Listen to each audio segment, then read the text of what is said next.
Okay. Hi, everybody. Welcome to the 2022 Rib Mountain Adventure Challenge pre-race meeting. I'm Tim Buchholz.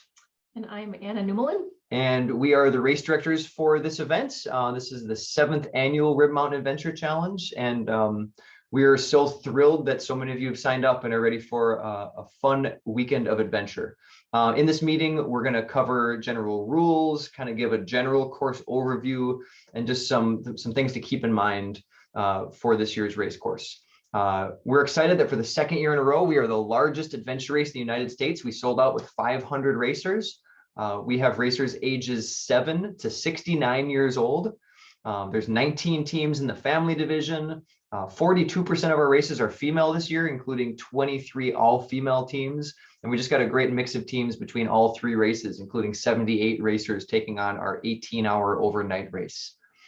This race is a fundraiser for UW-Stevens Point Wausau campus, as well as UW-Stevens Point Main campus for scholarships, and as well as being an Iron Bowl event, which is a fundraiser for Wausau Marathon County Parks Foundation. We give all the money, all the proceeds from this event go toward charitable organizations, which we're so thrilled to be able to raise money and donate through this event.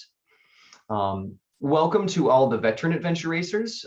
Some of you who are racing this weekend have been adventure racing for over 20 years. We have multiple former national champions attending this event, as well as lots of brand new racers. Anna and I started adventure racing after seeing Eco Challenge on TV in the late 1990s, and came to the sport from that. And I know many of you have recently seen Eco Challenge on Amazon Prime and wanted to find out more about the sport and do one yourself. So we hope you get hooked, and we hope that this is the beginning of a fun new lifestyle of adventure.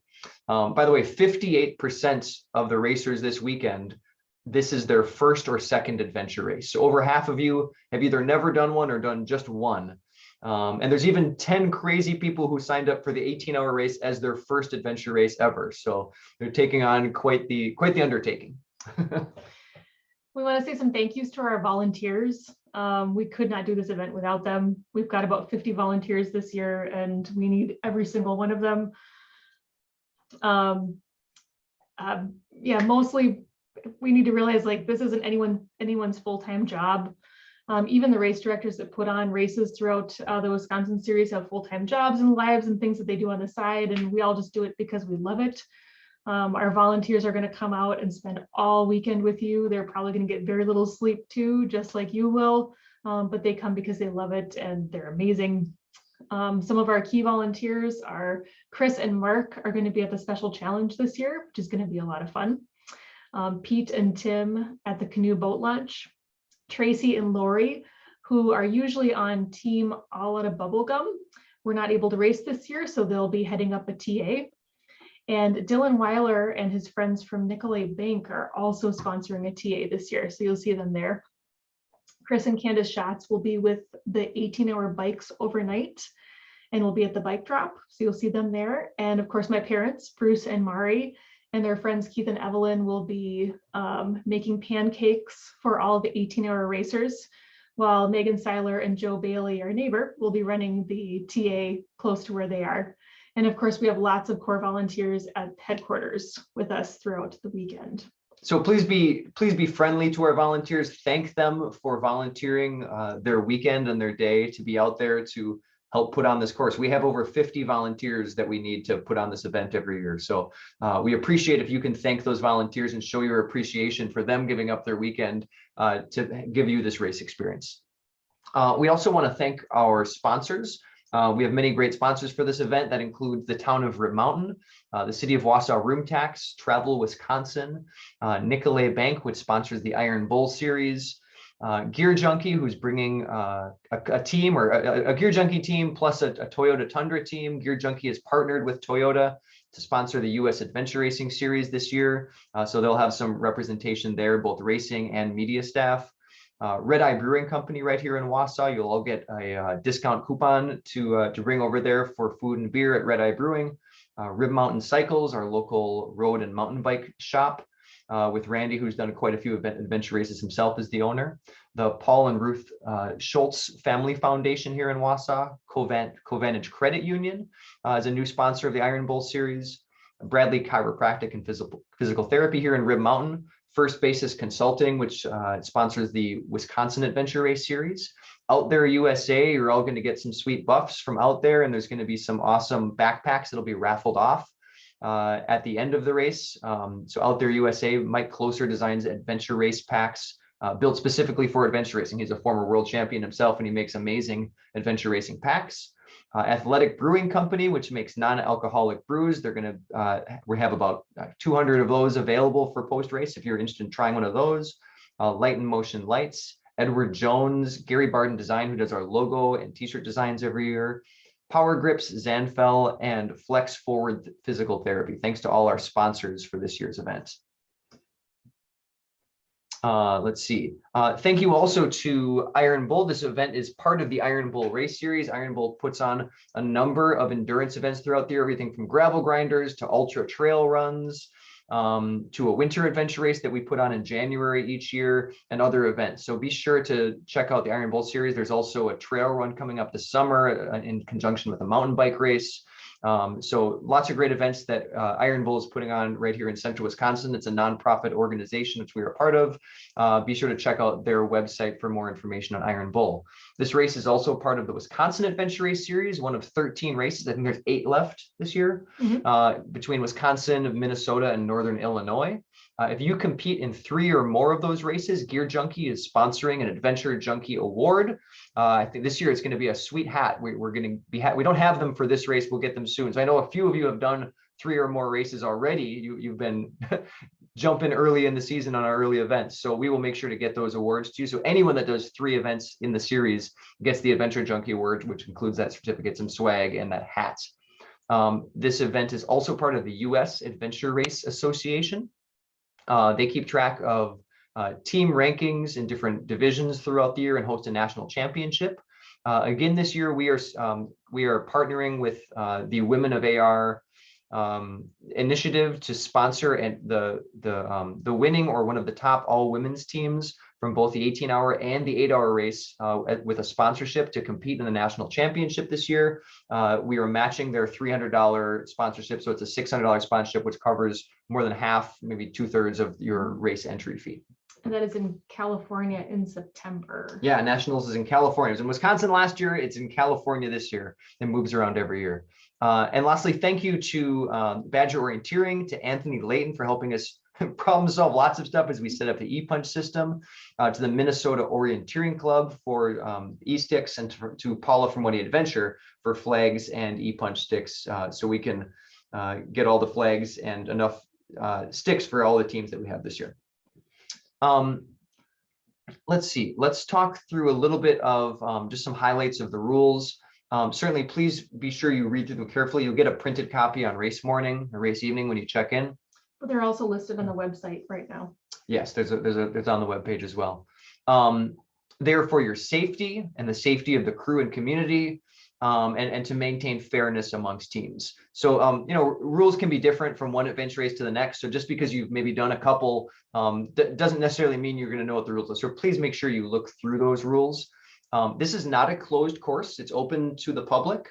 It looks like the weather's going to be pretty nice, and it's a holiday weekend, so you very likely will see other users out on the trails and waterways. Please do share the trails, roadways, and water, and be courteous. Follow the rules of the road when you're out on bicycle. 18-hour racers could encounter, I guess it's in the middle of the night. Well, you could encounter horses. We'll just say that. Horse etiquette is to, if you're on a bike, dismount, or if you're on foot, either way, talk to the rider and get instructions about how to proceed past a horse. Everyone, please be very careful crossing roads. There's one busy road that everyone is going to have to cross in the 3-hour and 8-hour race. And 8-hour, I guess 18-hour races are going to be traveling over quite a few other busier roads. So just please be careful crossing roads. We've designed the route so you're on less busy roads, but you'll certainly be on some paved roads with some faster traffic. So please do be aware of that and be careful. Ride single file when you're on paved roads. And if it's at night, or if it's raining, or even if it's overcast, please do have that red rear flashing light on. We just want to make sure you're really visible so a distracted driver sees that flashing and looks up and makes sure to give you plenty of space as they pass you on a road. There are lots of racers, which means there's lots of gear. So do your best to keep your gear in the designated areas. We'll have areas that say bike drop and that say paddle gear drop for the 8 and 18-hour racers. When you get done with paddling, make sure you follow the volunteers' instructions as to where to put the canoes, because when we have like 130 canoes, it adds up to be a lot to like manage in one place. So make sure you follow those volunteer instructions. Something else from the rules I do just want to mention for our race, the rule is that your team, when you're on foot, must stay within 10 meters or 30 feet of one another. So if there's a point like off at the other side of the field or up a big hill and it's more than 30 feet away, you all have to go towards that point. You can't just send a runner to go out and get a point on their own, leaving the rest of the team behind. So you all need to go to every point basically. If you notice a team not following this rule, just be friendly and gently remind them, hey, remember you have to stick together as a team. It's for safety, really. And also, if someone is really flagrant about this, just please let volunteer staff or race crew, Anna and I, know about that, and we'll address that. When you're on bike, the rule is 30 meters apart, so just a little further, but please stay within visual distance. And if you have if you're a 4-person team with 2 canoes, also 30 meters apart. Don't get too spread out on the waterways. There is private property surrounding portions of the course. Portions where we thought like maybe a team might think about like going through here, but it wasn't our intention. We've marked with red to show that that is off limits. So please do not travel into those off limits areas. We do not have access to those private properties. We do have access to many private properties for this year's course that normally wouldn't be public land that you could go on. And those areas we haven't marked in red, so there's trails that we've drawn onto the maps there. So those are certainly fine. Just stay out of those red off-limit areas. So if there's like trails in your map, those areas should be good to go. So another thing to note is that for each race, you need to obtain the checkpoints by the mode of travel specified. So there's going to be bike points, there'll be trek points, and there'll be paddle points. And so paddle points you need to get while you're on the paddle, bike points on bike, trek points when you're trekking. So during a trek section, you might come close to some paddle points. Don't be tempted to go trek over and get those paddle points during a trek. They have to be gotten from the boat. Same thing, you can't go bike to trek points. You need to drop your bike and get those on foot. The only kind of exception to this is when you're biking, there might be some checkpoints where you have to drop your bike and trek a short ways to go and just get it and then come back to your bike. That's okay. But otherwise, yeah, stick with the mode of travel that's specified. Let's talk a little bit about how teams are ranked in an adventure race, especially for those of you that are newer.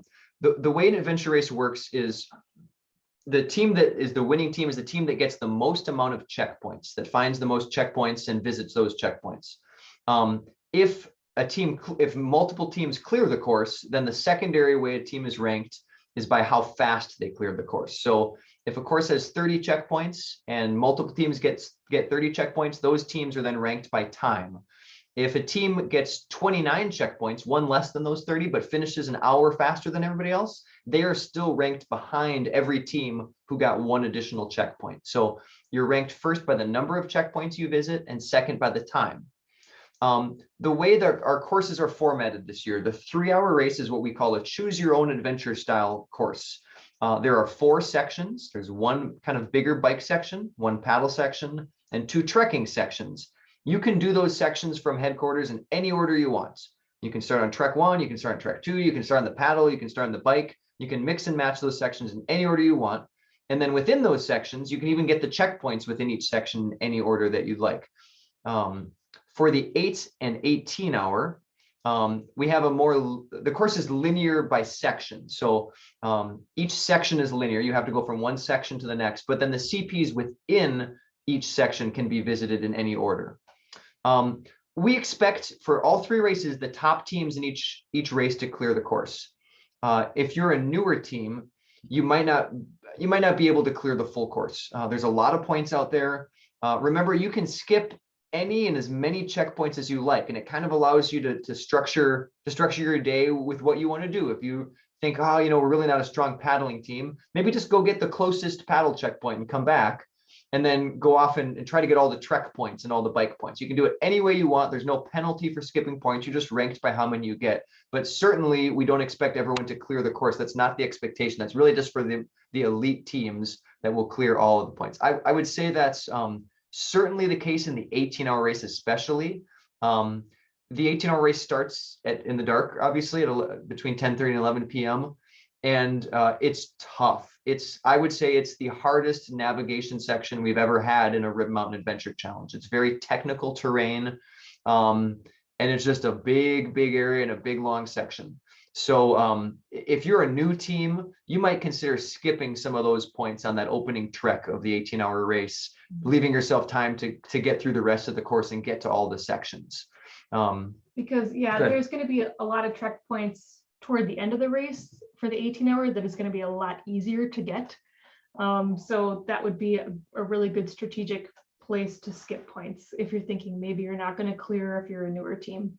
And then for 3 or 9-hour racers, I think the course is more clearable for you all. It really just depends on if you can navigate efficiently, and also what your speed is, how fast you're going to move through those sections. The main thing for everyone is to get back to the finish line at headquarters by either, and I should mention this again, it was in the race update 1, for 3-hour racers, you technically have 4 hours. We're going to give you 4 hours. We think the course will be cleared under 3 hours. I think it's going to be 2 something. But we're going to give you 4 full hours without penalty, but you need to be back 4 hours after you start. 3-hour racers, you're all going to start together at a mass start at 1 p.m., which means you all need to finish by 5 p.m. on the dot. 8-hour racers, we'll talk about this in a bit, but you're going to start in waves, and you're going to start with a start box on the e-punch stick. And same with 18-hour racers. You're going to have just 1 wave, but you have a half-an-hour window you can start, and you need to keep track of your time. So 8-hour racers and 18-hour racers, once you click the start box, you need to start your watch and then keep track, because you have 8 or 18 hours after you click that start box to get back to the finish. It's not necessarily a 5 p.m. cutoff. It's 8 hours or 18 hours after you've started. So just to talk about gear drops briefly, for the 18-hour race, there in the final race update, we will have the address for the bike drop. So which will be on Friday, you'll drop your bikes. 18-hour racers, you're going to drop your paddle gear in the designated location at headquarters when you check in. Race volunteers are going to transport your paddle gear for you, so you don't need to carry it at all. And then we'll transport it back to headquarters at the end of the paddle or at the end of the race. So just make sure it's clearly labeled and kind of bundled together, so that way we can keep track of it better and you can keep track of it better when we're transporting it. For the 3-hour and 8-hour racers, you're going to drop your bikes at headquarters when you check in. 8-hour racers do not have to carry your paddle gear, your personal paddle gear, any substantial distance. So if you want to bring it, go right ahead. And 3-hour racers, you are required to use the race provided paddle gear that we're providing for you. So you can't bring your own paddles or PFDs or boats or anything. You have to use what we provide. And no one can bring their own boats. Personal paddle gear is just paddles and PFDs. Paddles and PFDs, yep. There will be child PFDs available from the Canoe Outfitter for family teams. And for 4-person family teams with 2 or more small children, you may choose to put all 4 of you in one canoe if you feel safer that way, as opposed to 2 canoes for a 4-person team. So if you're a family team with 2 small children, just let us know. You can all go in one boat if you feel safer that way. You still have the option to do 2 separate boats too, if you want to do that. For parking, parking's going to be tight. So we're going to have some volunteers directing you when you come in to park, but please park as close as you can to other vehicles so we can fit everyone in. There are 2 ways to access the parking area, which you'll see when you get the final race update on the maps, but you can access parking from the gravel road or from the next paved road. Either one is great. Both are very close to headquarters. So yeah, just take a look at that when we send the final race update. And then for check-in, when you come to check-in, you'll get a team bag that's going to have everyone's racer bibs and everyone's t-shirts in that bag. And then you're also going to get an individual swag bag, 1 per racer. that'll have extra goodies in there for you. And then also a map packet with your instructions and all of your maps. So you'll get those at check-in. If you pre-purchased merchandise too, we'll have that for you at check-in as well. So make sure you get that. And your individual bags will have safety pins, a red-eye coupon, a raffle ticket, and a bunch of other goodies and snacks and flyers. So take a look at that. One of the things that will be in your individual packets is this Wisconsin AR flyer calendar with all of the races coming up. There's 8 more races in the season. The next one is going to be June 11th, the Code Blue Challenge. That's in Madison. And they will have a 5-hour and 12-hour challenge. So make sure to check that out. I don't know. Do we have the most races per state in the country yet? I don't know. Probably close. I don't know exactly. Probably close. We've got a lot of great races coming up for you. And then make sure that, so after you check in, you're gonna get your bags, your maps and everything, then go and get your team photo taken. And then for the 8-hour racers, that's the only race that's gonna have a staggered check-in and start time. So it'll be at one of 3 check-in times. They're all very close together, but just make sure, just to keep teams separated and things fair, only come to check-in at your assigned time, not before. If you show up after, that's up to you, but don't come before your assigned time. And then you'll also have an assigned start window as well. And that'll be in race update, the last race update that's coming out soon here too, race update number 3. Yeah, and for new racers, because you're going to get a whole packet of instructions on how to get through the course and maps, we really recommend you get there at the beginning of the check-in window. Don't show up 10 minutes before the race starts, or you will have no idea what you're doing. You want to get there as early as possible so you're set and you're ready to go, and you have plenty of time to do mapping and plan out routes and maybe measure some distances and figure out your strategy for your team.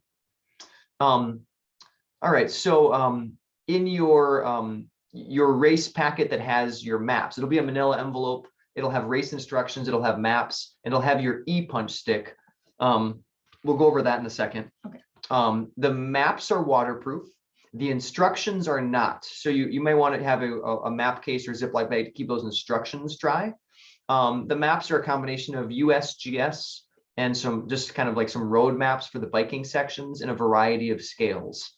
Some control descriptions, like the descriptions of where the checkpoints are. I just want to go over real quick because these 3 terms might be new to some of you. A spur. A spur is like a sloping down high point. Maybe it's a skinny high point that comes off of a ridge or off of a hilltop, and it drops off to 3 sides. It drops off on either side and it goes down, up and downhill in the other direction. A reentrant is like a low point. It's like what water would flow down, kind of like a gully. So it's the low point. In fact, it's kind of the opposite of a spur. So a spur is that low point with high points on the side, and a spur is a high point with low points on either side. The reentrant is the low point. I'm sorry, I said it wrong. Thank you. Yes, yep, the reentrant is the low points with slopes up, and then the spur is the high point with slopes down on the side. Yeah. And then the last one, because I think it is part of all 3 races, is a saddle. A saddle is picture like a horse saddle. It goes up on 2 sides. So on 2 sides of the saddle is higher ground, and on the other 2 sides is lower ground. So opposite sides have high and opposite sides have low. It's usually between like 2 hilltops is where saddles are. So like it'll look like a dip and then back up. Yep. So between 2 hilltops with kind of reentrants going off either side, that's what a saddle is. On your maps, as well as those off-limit areas, there's going to be some red X's. Red or orange, depending on the map you're on. Those X's are over roads or railroad tracks to keep you off of busier roads. And you'll all, let's see, the 8 and the 18-hour will certainly all be near railroad tracks, where at some point you might think, oh, we should run on the railroad track. It'll be faster that way. We found out that is illegal. And we didn't, I mean, someone told us, we didn't like get in trouble. But that is, but someone told us, hey, just make sure your racers don't go on the railroad track in this area because it's illegal to travel along a railroad track. You shouldn't have to even cross over one in this course. There's a couple near headquarters, by the way, there's a couple defunct railroad tracks that aren't functioning anymore. So that you'll see them at headquarters, but out on the race course on one of the tracks, you'll be near a railroad track that's kind of on the edge of the property. Please do not travel around along that. That's against the rules and illegal. And is also, please do not travel on roads that are marked with X's. Those are off limits to keep you safe and off of those busier roads. And again, those private property areas are marked in red on your map. So when you see like off limits and it's shaded red, please stay out of those private property areas. We've talked about e-punch a couple times and checkpoints, and we want to show you what that looks like. So this is a checkpoint flag. This is what you're looking for. They're hanging throughout the woods where they're marked on your map. 18-hour racers, the ones that you should be seeing in the dark, should all have reflective on all three sides. You should be able to see them easier with your headlamp. On the top of it is a box with a number on it. That number corresponds to one of the columns on your sheet. It's not the checkpoint number that's on your map, because we've just numbered like whatever 1 through 30 on your map. It's going to be a different number, but if you look on your instruction sheet, it will have a corresponding number. So 1 might be 31 and 2 might be 32, but 3 might be like 50. I don't know. They don't always match up. So you'll see that on the top of this, there's a small hole. This is what you're going to get per team, and this is your e-punch finger stick. And it's very important that you keep track of this. I think most of them, if not all of them, have an elastic band that can go around your wrist, and then you can cinch that band up, and then also has a spot that your finger can go in that, and that's so that you can keep that handy and not lose that finger stick. Once you have that finger stick on, when you get to a checkpoint, you take the end of that finger stick and you put it in this hole, and it will beep.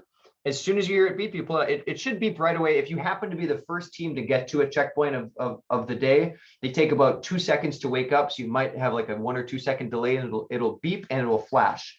If it's loud for some reason in that area, if like a car is going by and you don't hear it, you should also see that flashing. I'll demonstrate it one more time. As soon as you hear it beep, you can pull it out. It's pretty instantaneous typically. I'll do it one more time. And that's all it is. If you hold it, it's just going to keep beeping. You don't need to do that. It will just keep track that you were there once. So that's what you'll be punching at everyone, and this is what will keep track of your results. Don't lose this. These are expensive, and they proved that you made your way through the course and how many checkpoints you got. Where did I leave off here? Oh yeah, watch your time. Yeah, and then make sure to turn it at the end. Yeah. So 8-hour racers and 18-hour racers, you're going to have what we call a rolling start. So at the start of the race is going to be a station that says clear and a station that says start. And you should clear your e-punch stick by putting it in the clear box until you hear it beep. And then you'll click the start box. Yeah, we'll do the clear. So then put in the start box. And then again, that's when you'll want to start your watch. As soon as you hit that start box, that's your team's start time. So every team in the 8-hour and 18-hour race will have a slightly different start time within those half-an-hour windows. For the 3-hour race, you don't need to worry about that. You are all going to have a start time of 1 p.m. So you're all starting at the exact same time in the 3-hour race. And then when you get to the finish line, there's one final punch that says finish. That's going to be under the big Iron Bull banner. Make sure you punch that, because that stops the clock for you. It doesn't stop until you punch that finish line CP box.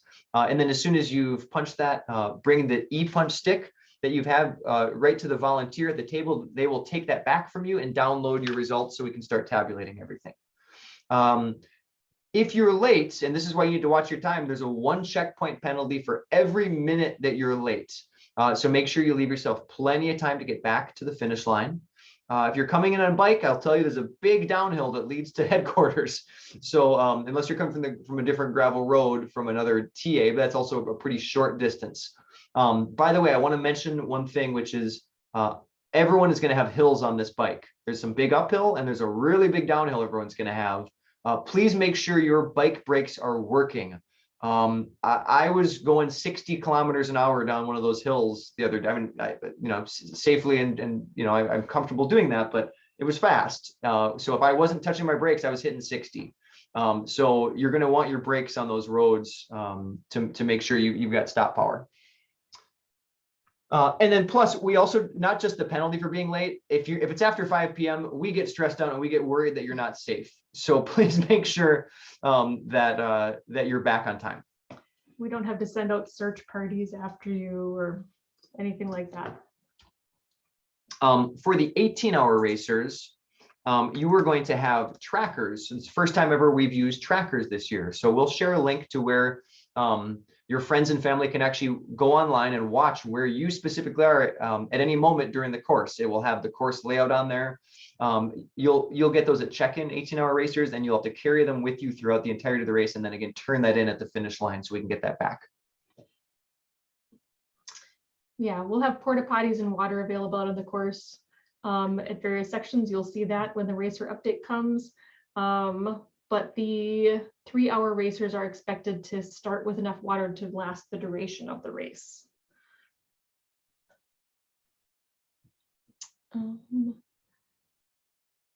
There is porta potties at headquarters. There's porta potties at the special challenge, and there's porta potties for the 8 and 18-hour racers at the paddle start.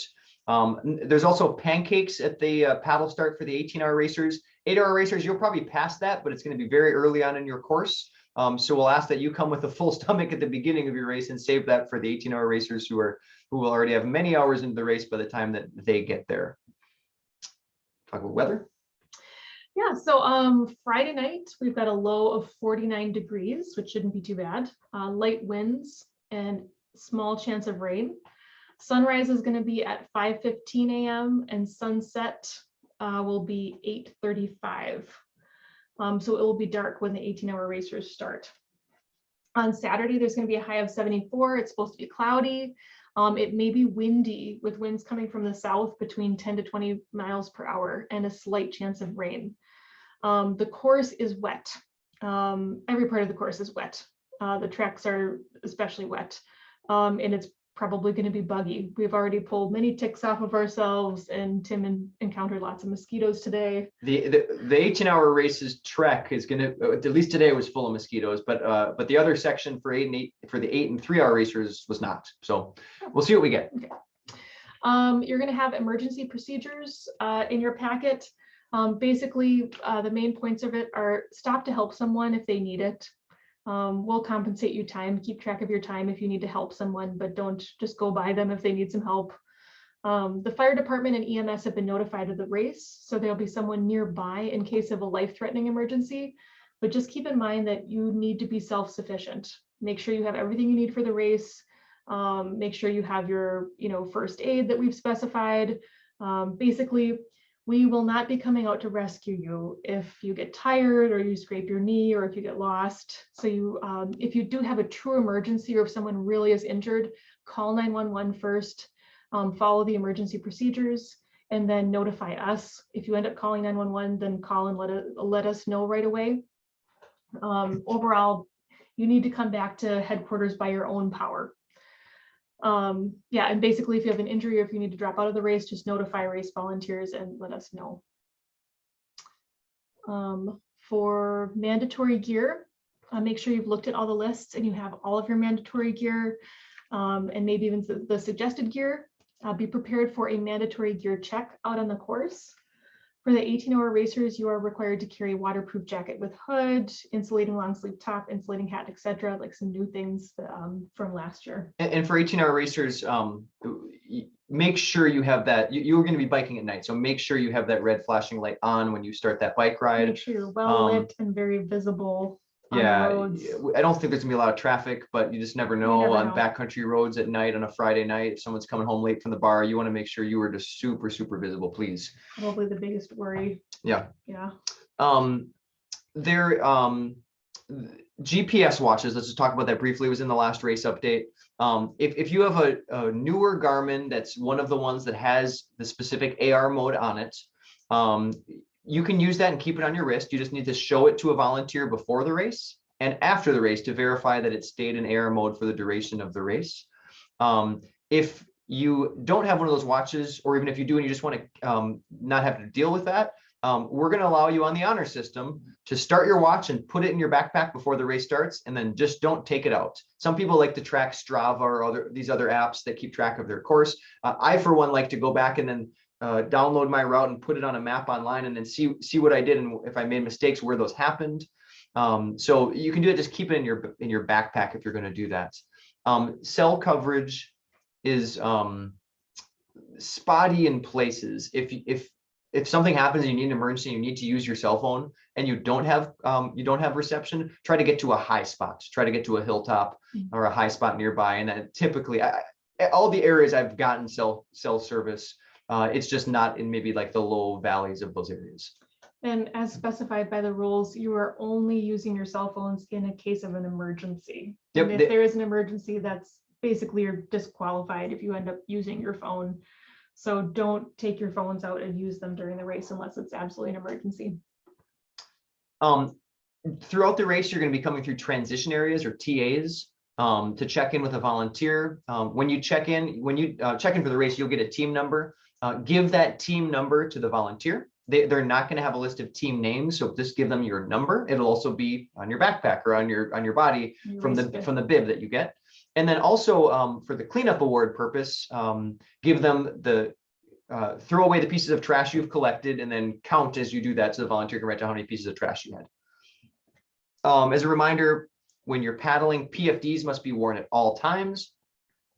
If you're a 3-person team, do not have someone sit on that center thwart, the middle beam. It will keep you off. It'll tip you over, first of all, because you'll be way off balance. It also could break. Don't drag the boats. Please carry them. Pick them up off the ground. They're really nice boats. You want to keep them in good shape. When you're finished with the paddle, follow the volunteer's instructions on where to place the boat. For the 18-hour after the paddle, secure your team's personal gear together, and then race staff will transport it back to headquarters for you. For the 8-hour, you'll need to carry your personal paddle gear a short distance back to headquarters when you're done with the paddle. And then for the 18-hour, when you leave the bike drop, everything you've left there needs to come with you. You can't leave anything behind. So like, don't leave a cooler at the bike drop, because otherwise you're going to be carrying that thing the whole rest of the race. So everything that's at the bike drop, when you do your bike drop, 18-hour racers, that needs to come with you. Did we talk about bike drops earlier? Yes. We did. Okay, good. Yep. There is a special challenge just for the 3 and 8-hour racers. As a reminder, there's going to be one e-punch that you get there, one checkpoint, after you've completed the special challenge. And then lastly, we've certainly, it's never happened in our race, but some races we've been in, a checkpoint has gone missing or been stolen. There was a race that a bear took one at one point. So all the checkpoints that we thought anyone had any chance of finding, we have locked. So they should all be there, but if you get there and you're pretty sure you're in the right spot, and it ends up that it wasn't there, that it was missing or stolen, we will remove that checkpoint from the course. So keep that in mind. If you're fairly confident and you've kind of checked from a couple angles, just move on. Don't spend too long there, just in case that one has gone missing. Again, this year we're going to have our professional photographers out on the course. They might be hiding in a swamp to catch amazing pictures of you at dawn, or they may be all along the course. So look for them. That's our good friends Anne and Lee Alagan. I think they've been taking pictures with us pretty much every year. They do an amazing job. So they're going to be out there too. This year, again, we have food provided by the food truck Urban Street Bistro. And this year they're going to be serving Caribbean grilled chicken power bowls with coconut rice and beans and tropical fruit slaw. And then the vegetarian option is going to be a yam, chickpea, and roasted pepper curry with the same coconut rice and beans and slaw. So it's going to be amazing.